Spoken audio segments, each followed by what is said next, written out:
So the Edict of Milan made it legal to be a Christian. It helped Christianity grow.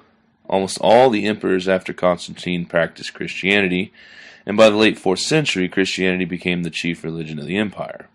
With the already in place administrative structure of Rome, the empire began to delegate archbishops as leaders over certain provinces, bishops in dioceses, and priests over parishes. Another radical conjoining of church and state in this time period pertained to the Petrine doctrine, which comes from a verse in Matthew, the Gospel of Matthew. It says, "You are Peter, and I build my church upon this rock." In order to silence any disagreement with the authority of Rome at the time, this new doctrine established that the pontiff was divine and someone to be submitted to unconditionally. Pope Leo came up with this Petrine doctrine and claims that Jesus intended Peter and each of his successors in the place of Peter to be the primate of the whole church, the rock or foundation of the church, and to have absolute power over faith and morals as Christ's vicar. And a vicar is like a representative, like the word vicariously, comes from the same source. Thus, the Bishop of Rome alone possesses the keys to the kingdom of heaven. He is alone the vicar of Christ on earth. He is the chief shepherd of Christ's flock. Being that the empire was divided between the Latin West and the Greek Byzantine in the East, this effort hoped to centralize the power and authority of Rome between both fronts. Now that the Roman Empire had become distinctly Christian, various sects of Christianity began to develop alongside various inquiries about the nature of Christ. This required that some kind of council be convened in order to settle disputes about church doctrine, leadership, and liturgy. So in the year 325, Constantine called for the Council of Nicaea.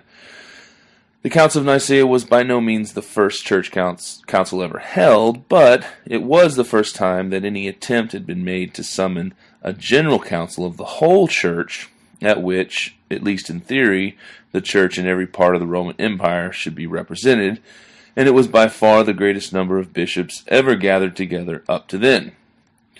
At the core of this council was the establishing of the nature of Christ, but specifically, it was a response to the controversial teachings of Arius. Now, there's a lot of times people will say, it was at this council that people came together and they decided what the nature of Christ was. But it wasn't really that they didn't already know. It was that there was a small group of people who were contending against the majority opinion of who Christ was according to the Scriptures. And so they come together not necessarily to vote on the best idea, but to have a democratic council of all the church represented to say this is what good, true doctrine would be concerning the nature of Christ, and this is what it would not be. And so it's kind of a misconception to think that they came together to make up, to vote on or decide what the doctrines were going to be about Christ. Because after all, if it was really just the malicious conspiracy of Constantine trying to create this super world religion that he could dominate the world by using Christianity, he could have just issued a decree. He could have done basically what Pope Leo did about the Petrine doctrine. They wouldn't have to really convene a council. They could just say, well, here's what the nature of Christ is. And, but he didn't do that. They have a council. But what they were confronting was this Arian controversy. And it was one that was doctrinal at its core, of course, and it was about what was the relationship of the Son to the Father. In what sense was the Son one, quote unquote, with the Father, in appearance, in nature, in essence, or in some other manner? In what essence was he equal? And in what sense was he lesser? Was he eternal, or was he a created being? And if the latter, how could he possibly have produced redemption of the human race when the death of dedicated, fervent, and divinely inspired prophets in the past, their deaths did not serve any sort of, redemption for mankind, so how could Jesus? These were all the kind of questions being raised. The future Nicaeans insisted on the identicalness of both the fact that Jesus was divine and eternal, and he was also human. The Arians did not accept that Jesus was both of divine nature and eternal. They rejected that. So as a result of this council, Arius was deemed a heretic, and the Nicene Creed was produced. And this creed established both the humanity and the divinity of Christ, that he was of the same substance as of the Father, and he was eternal. And as you know, the creed is also in your textbook, and you can read that there if you want to. So one distinct aspect of the early Christian identity is that of the monastic movement. Monasticism was a dedication to an ascetic lifestyle, like a denial of self. So this meant fasting, praying, studying scripture, and celibacy, demonstrating many parallels to the asceticism that we see with Buddhist monks. The core of this philosophy is self-denial. Benedict of Nursia established the first order of Christian monks in 529 in southern Italy's Monte Cassino. Could be Cassino, but I think it's Cassino. Again, I'm learning my Latin again as we do these lectures. Benedict of Nursia was the founder of Western monasticism. His rule, which was a code of behavior, spiritual life, and monastic organization, was the most influential rule in the early Middle Ages. Little is known of his life except what is found in Pope Gregory's dialogues, which were written nearly a half-century after Benedict's death. Benedict's personality, however, can best be discerned from his rule, which reveals the intelligence and humanity of the saint who made allowances in his code for human weakness. The monastic lifestyle, however, was not solely restricted to males, but women were viewed in a much different light than that of men. Men took their vow of celibacy as a kind of consecration unto God and were likewise allowed to serve in the church. But women were not allowed to serve as secular clergy. In fact, the female body in the Middle Ages was not so much a source of controversy and discussion as it was of pain and fear and frustration for men as well as women. Women were perceived as the bearers of carnal temptation, their bodies physical reminders of original sin. We blamed Eve for eating the fruit and tempting Adam to follow in her steps, is what the general belief was. Even though, if you actually read closely in the text, you'll see in the book of Genesis that God tells Adam that they shall not eat of the fruit from this tree, and then Eve is created. And so we don't really have any record in the text that, theologically speaking, God ever told Eve not to eat the fruit. So really, I would say it was probably Adam's fault. Because he was supposed to have told her, and he was supposed to have said no. Remember, God said. But he didn't, so, and this is just speculation, of course, in the story there. But, Eve was considered responsible for introducing sin into the world by eating of the fruit and offering it to Adam. And so the daughters of Eve was kind of an expression that was used to label these women dangerous to society because of their passions and their bodies, the passions that their bodies evoked in men, that they were temptresses, so to speak. And because of the carnal nature of women, they were forbidden to participate in secular clergy, or those who are ordained to serve the church in secular society. Instead, women assumed a monastic lifestyle similar to that of monks, but in a uniquely feminine manner. Benedictine nuns, not monks, nuns, trace their origins to some of the first recorded organized women in religious history, which is interesting.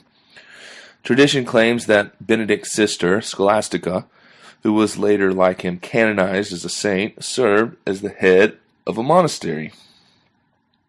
One very interesting fact about the monastic movement was the role it played in education.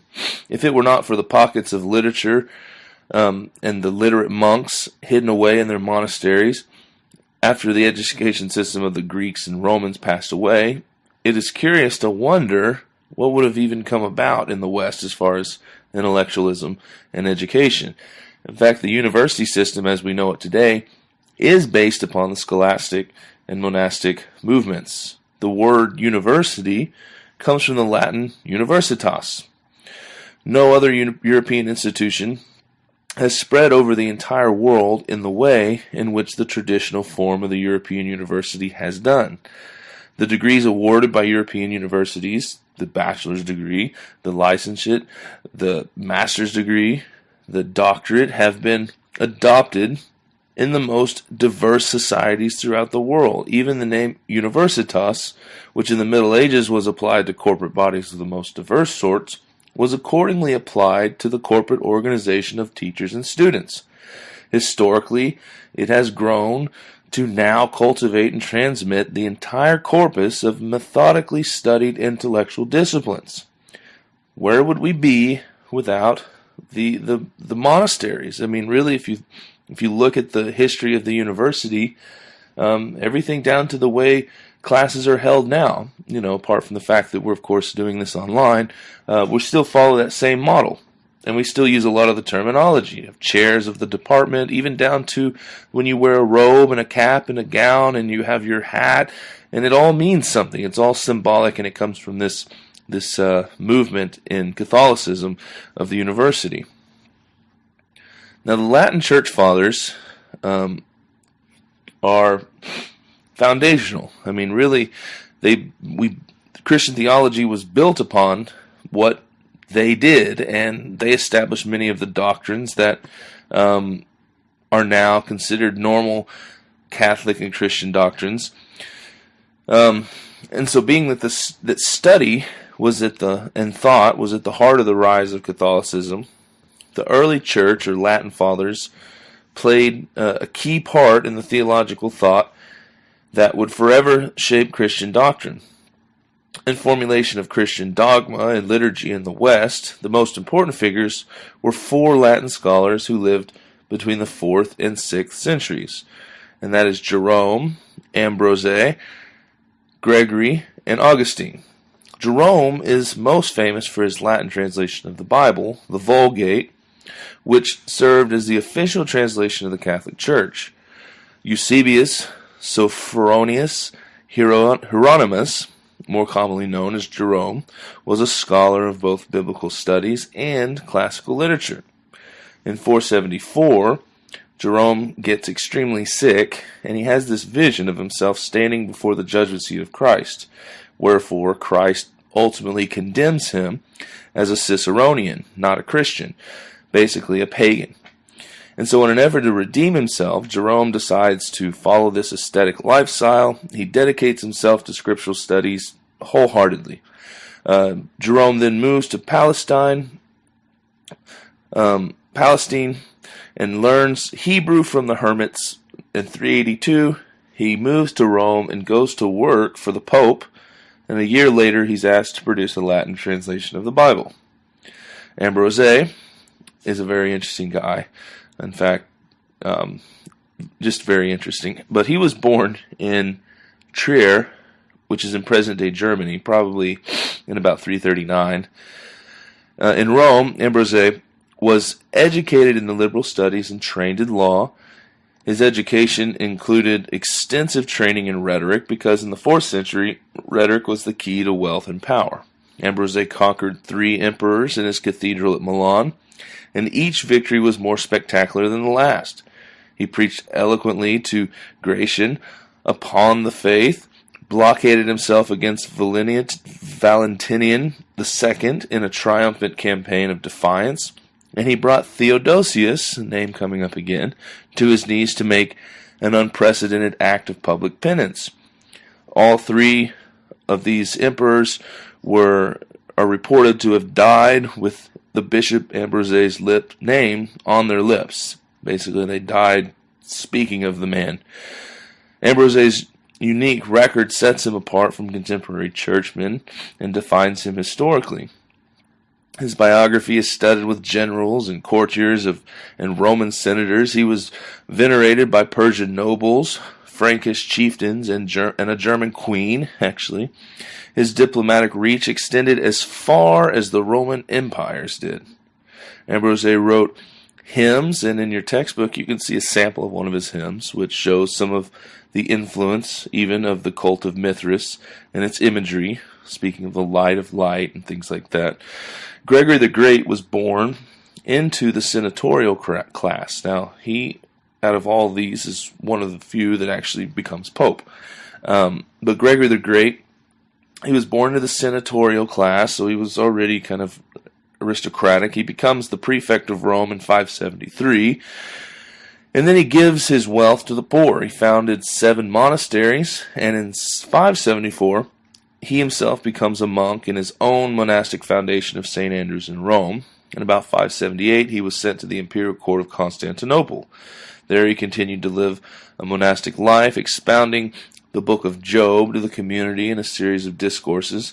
In the mid-580s, he returned to Rome and became abbot of St. Andrews. In 590, he was elected to the papacy.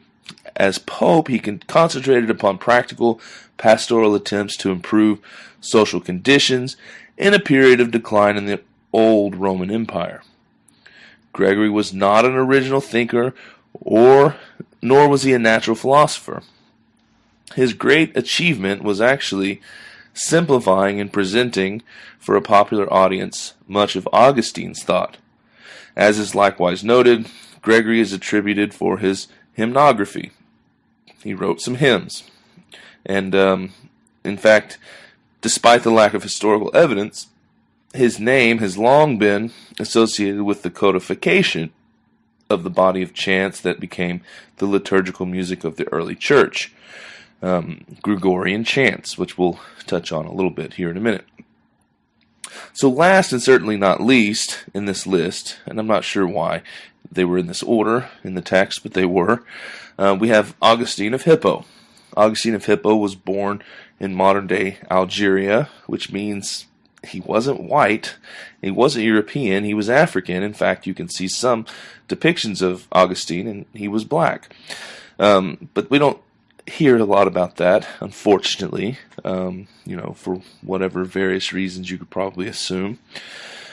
Now, he was baptized by Ambrose of Milan, and he was ordained a priest in 391. He completes his Confessions about 397, and he writes another text called The City of God in the early 400s. Augustine was influenced by Neoplatonism, and he openly discusses the tensions of his dual nature in the Confessions. He was notorious for his crazy lifestyle that he lived before he became a Christian. There's a quote attributed to him, "Let me be chaste, but not yet." Apparently he had a struggle with sexual immorality, even as a Christian. The guy was far from perfect. In fact, I'll just go on the record saying that none of these people were ever perfect, and I think that's kind of the beauty of it. I don't know. Symbolism and early Christian art is inescapable. I mean, when you look at any religion, we're assaulted visually with the symbols, the artwork, the architecture. These things stick out because they're really how people identify themselves as believers in certain faiths and certain religions. And, this concept of the sacred and the profane is a running theme in religious theory. And in order to have a place of worship, something has to make something sacred as opposed to it being profane. And whether this is inscripting something on it, or building an altar, or painting religious iconography on this certain object or building, something makes it holy in a sense. And so symbolism and in the early Christian movement is actually kind of curious, because Christians were very slow to express their religious beliefs pictorially, and no churches, decorated tombs, or indeed Christian works of art of any kind are datable before the 3rd century. So we don't have anything we can really find before, the 200s, which is interesting. There's nobody really knows why.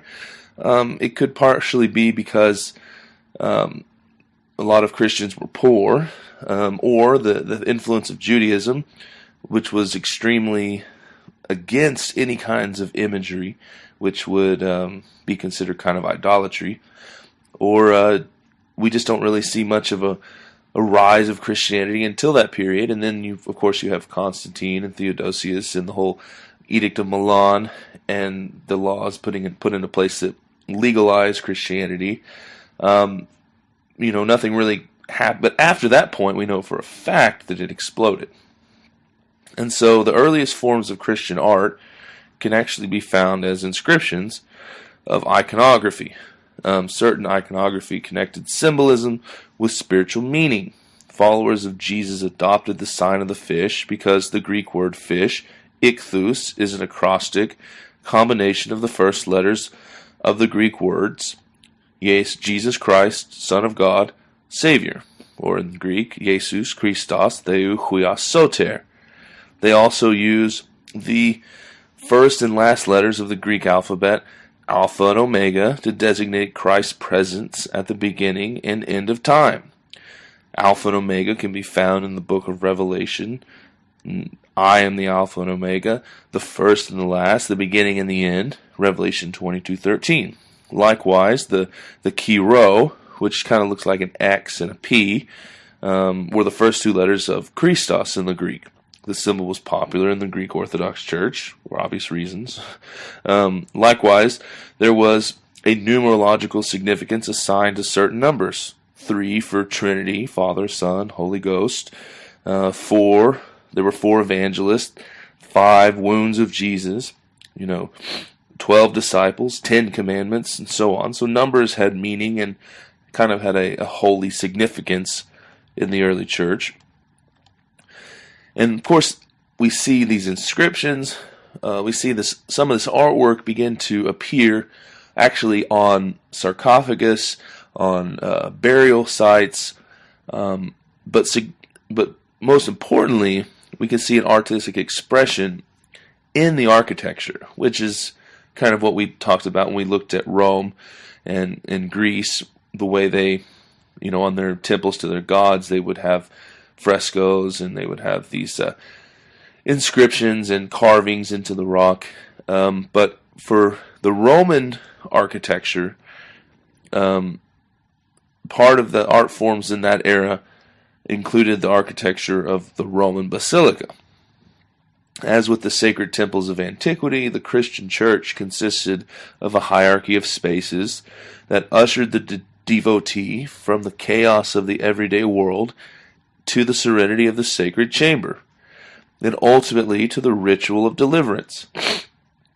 One entered Rome's earliest Christian basilicas, St. Peter's and St. Paul's, through the unroofed atrium that was surrounded on 3 sides by a covered walkway or an ambulatory.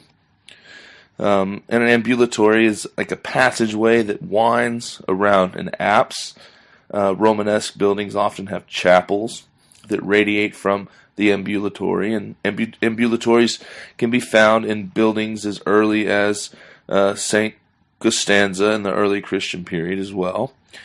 And on the 4th side, directly in front of the church entrance, by a vestibule or narthex, and a narthex was one of the most highly frequented parts of the church.